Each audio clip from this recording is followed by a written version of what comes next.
Njalo namhlanje kuNongoma FM 88.3 Nongoma FM sakazo hamba phambili uMdolomba siyambingelela Nkosi yami uMdolomba uyena uMdolomba osiphethe ovele afike angene siyanibingelela bonke omama nobaba asibabingele bamafohla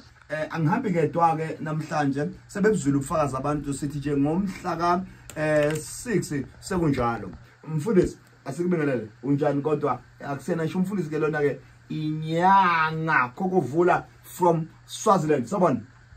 thokoza baba mafohla uDlamini lona waseSwazini emadabeshiselweni wani isigodi okay nobaba uMafohla namhlanje unomdolomba nento zakhe okay kakhulu uhambele lento yethu enamandla kangaka kakhulu Mafohla kakhulu yo ngilalele njalo ngilalele wena emkhulu ngihambile ngafika egameni lalento enamandla kakhulu nakakhulu lapha kuba kuMafohla usukhona Fohla Mafohla solo ngisho kanjalo ukhona manje la ukhona manje sizofohla nawe manje kunjalo mkhulu ngicauthi abaqala ukulalela ngicela abaqala ukulalela ngicela uze ngalanga kimi ngoba ngifuna bakuzwe woza ngakweyami microphone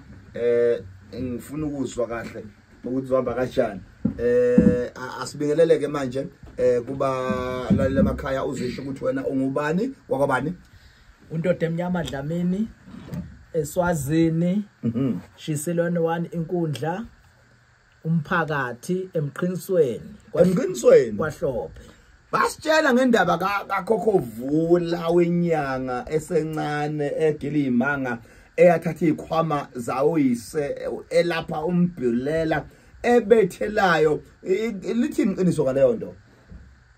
siyabethela mkhulu amakhaya abantu nemikhwebo imibhulelo siyayilapha noma ngabe kuthiwa umuntu akaye emthoyi ukhiyekile noma akajobi siyakhona ukuthi simlaphe alulame aphile siyabageza nabantu siyabaqinisa siyabavulela nenhlanhla khona lapha eSwazini uthe ubulende waseSwaziland eshiselweni 1 isigodi esinamandla umphakathi wami kusemqinisweni kwahlophe mana ngifuna ukuzwa ukuthi mina wena isikhwama safika ngamuphi unyaka kuwe ngonyaka ka2013 okay ngahamba ngayothwasa kwaShewula okay elibonjeni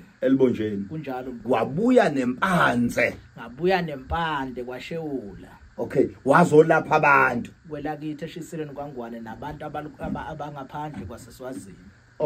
abantu abavela kuma countries angaphandle abayafika lapha ekhaya bayafika ekhaya ngabe baqhamuka koJejuba ngabe baqhamuka koNtsilegwane ngabe baqhamuka koPhongolo mana ukuthe kangakana nenhlangano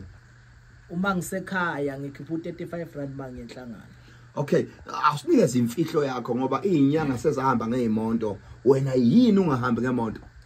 hayi idlozi lisesengavumi mkhulu lisesengavumi idlozi nalapha nje kuma social media lisesengavumi ukuthi ngifike khona alivumi lisengavumi awusixolisele komkhulu siyasokufaka enkanda